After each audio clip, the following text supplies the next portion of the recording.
Hey guys, Eric and Roth here to talk about the Breaking Bad episode Buried. And again, these final episodes are not wasting any time. Nope. I mean, the fact that, last week we were already shocked that, Hank and Walt, it's all on the table. But now Hank immediately going to Skylar, immediately telling Marie. It's just, we're seeing now, we know that eventually everyone's going to know, and we're seeing, okay, it's all starting now. Yeah, I'm loving the pace a lot because it doesn't feel sort of kinetic, so kinetic that you can't keep up with it, but it does feel like this, as if it's been building and building and building, and that happens, right? Building and building and building, and once something is let loose, it's catalytic. It keeps going and going and going.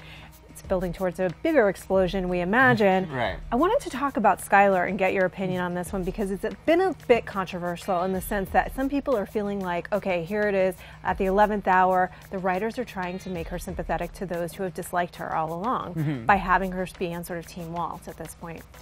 What do you think? Well, I mean, I never understood the people that were so against her because Walt is a monster, and I do think it's that kind of, there is a fan base who are like, Walt's awesome, he's badass, and this woman is kind of interfering with him. So I guess maybe this will help if she's standing by her man, trying to protect his criminal enterprise, So it's interesting. It was, I do think you have to think about the fact that she finds out that he is dying again in this episode and how much that could fuel things, because she kind of knows again that he will be gone soon, and maybe this is the best thing, is to wait it out. She once said that to him in a very dark way. Yeah.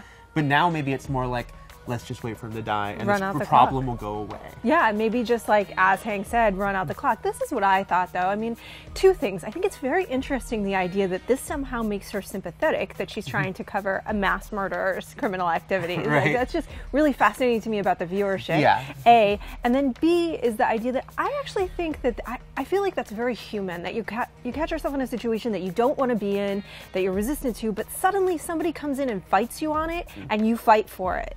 It's a very odd aspect of human nature that I do think is very real. I feel like her sort of response made a lot of sense, not just for her character, but for any person in some ways. And she doesn't know the full extent of what Walt has done at this point. And like Lydia, she is metaphorically covering her eyes to the carnage, even though she's culpable in it.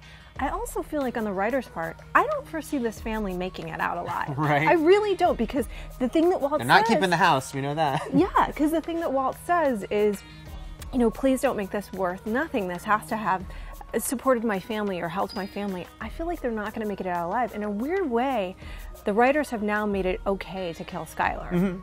Well, this episode also, interestingly, kind of made Walt more sympathetic than he's been in a while. First of all, he was pretty adamant that Hank cannot be killed to Saul for now. But it did, it was a step back, Belize, yeah. But it was a step back from last week with the tread lightly thing, because he was basically saying to Saul, no, you can't kill him, he's family, which in some respects is almost a surprise at this point, given we've seen how far Walt will go. And then that scene with Skylar, he was very much like, don't make this be for nothing, because he did start out being like, I will make this money to protect my family when I'm gone. And so it did kind of circle back to that, and at least would help her be like, okay, he wants us to be okay, and he'll be dead soon. And it's all kind of wrapped up and complicated for her, because I don't think she's just like, oh, you're my great husband again, but at the same time, she is going to help him sort of protect this secret for now. And it makes it all the more poignant that family is the ultimate thing to Walt. It really is, and it always has been, and still is, given his response, about Hank, don't send him to Belize, I'm not going to have him be killed, absolutely not, It makes it all the more poignant if he really did do it all for nothing. Yeah. And then I also want to talk about Marie going to Skylar. I thought that was a great scene, again, because I think the writers are being very smart in that having her bring up a lot of stuff. Once she realizes that Skylar knew about this thing, bringing up the fact that whole thing with the gambling addiction was a lie, and that basically how much Marie feels manipulated, and she's right to, bringing up the fact that, did you know about this before Hank got shot? Yeah. And again, you're like, wow, yeah, that's all true. And it's pretty damn messy. Yeah, and they're managing to weave in all of these different aspects of these characters. I mean, kleptobabia, what I mean? Yes. But very understandably. When Marie is freaking out, she tries to steal. Very understandably in this particular case. I would probably try to take that baby too in her position. Right. But I think what was really cool is that all of these conversations are kind of mirroring each other. and mirroring previous conversations of sort of putting the pieces together. And Marie is able to do it because they are so close, but Skylar can't talk to her, you know, the way that she's always been able to talk to her, because now they are so completely at odds. I just think it's kind of fascinating the way they've been able to bring all of this around full circle. Yeah, and having Marie now be so hardcore to be like, you've got to get him. Oh yeah, well you don't mess with Hank. No. Marie's been very clear about how Very she feels about protective of Hank. Hank, yeah. I want to bring up, you mentioned in passing Lydia, but let's talk about Lydia. I think I love this character. I don't love her on a moral sense, but I just think she's been a fascinating inclusion this season. And yeah, to see in this episode, I mean, she, authorizes the murder of all these people, and yet she can't look at it. Yeah. But there's a really fun, interesting parallel here where she and Todd are becoming the new Walt and Jesse in a very distinct ways. It's like this is kind of becoming this warped mirror version of Walt and Jesse with like the unassuming person you wouldn't think would be involved in this thing at all, the younger guy that's like working with her, who's more in the criminal world. Right, initially. right.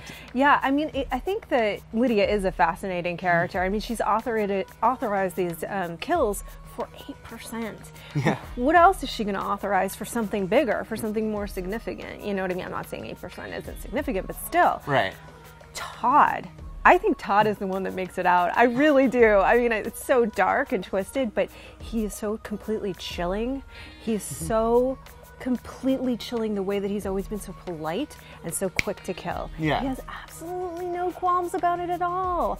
And I have this sense, like, man, if anybody's going to make it, it's not Lydia. Right. I feel like she's not long for this world. It's Todd. I mean, I see there's a possibility of one or both of them. I do think the end of the show will show some representation of this grouping continuing on after Walt and Jesse are gone, whatever that means, Yeah. you know? But yeah, Todd is just so laser focused. Obviously, when I say he is a mirror image of Jesse, he has none of the moral issues that No. Jesse ever had, you know? No, and Lydia, and to be fair, Lydia has none of the moral issues even that Walt has periodically had. No. You know, she just has zero at all, but she is unwilling to face up to it. No, she won't own it. Yeah, she won't own it at all. It is really, really, really fascinating. Let's talk about Walt, though. One of the other things that I really appreciated was, it was such a machismo line last week, tread lightly, and Yeah. it's so great. We loved it. What was really cool is that they let him back away from that immediately Yeah. and panic and run and be trying to call Skylar. I sort of loved that the writers allow that, those different nuances to all of these characters. Yeah, I mean, this show is great with going back and forth on those badass moments, but then very well-rounded characters. So Walt has become this scary and badass guy, but he's not all that all the time. Also want to mention, just as a quick moment, very, very funny moment with the money, the Scrooge McDuck scene, as Yes. it were. Those are those great moments of levity that Breaking Bad has always had that don't feel out of place, where they're like, let's just take a little diversion here. But it was also in a weird way necessary, because there was a question in my mind, man, if I'm Saul and I see all of those barrels of money, why don't I just kill Walt? Right. Why not? Because you're so scared of him at this point. Because yes, Saul has never been a guy to like authorize a hit. Right. He's allowed. He's let it. He knows it's going on. Like but Lydia. it's yeah. But it's Or- yeah. But he's not even as Lydia. Lydia is Yeah. more like she will like say like do this. Yeah. Saul's like, yeah, I know that's going on, but I won't say it. And then lastly, we said last week that we were waiting for Jesse and Hank. This seemed to open the door, and the end of the episode. Obviously, we don't know what that conversation is going to be, but Jesse didn't speak this episode, but let's see what happens. Wasn't that fascinating how Yeah. much was revealed in that silence, about where he's at? And when he does speak, what is he going to say? Right. So what do you think? Let us know in the comments. We'll be back next week talking more Breaking Bad, guys.